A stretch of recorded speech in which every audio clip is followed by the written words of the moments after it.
কার কার ভালো, আর মনে হয় আরেকটা সিটি দিলে আরও বেশি সফট হতো। আমি 4 সিটি দিয়ে নামিয়ে নিয়েছি।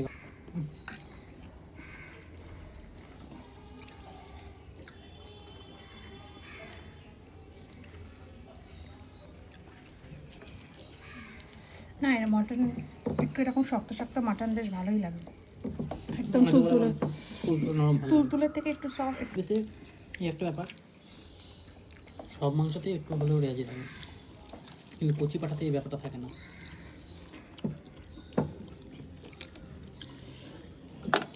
এই গানটা ওদের শুনতে পেলাম না আজকে।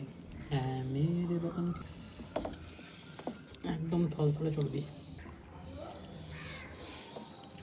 মাখনের মতো মুখে দিয়ে মেল্ট হয়ে গেল। এক গামলা মাটন নিয়ে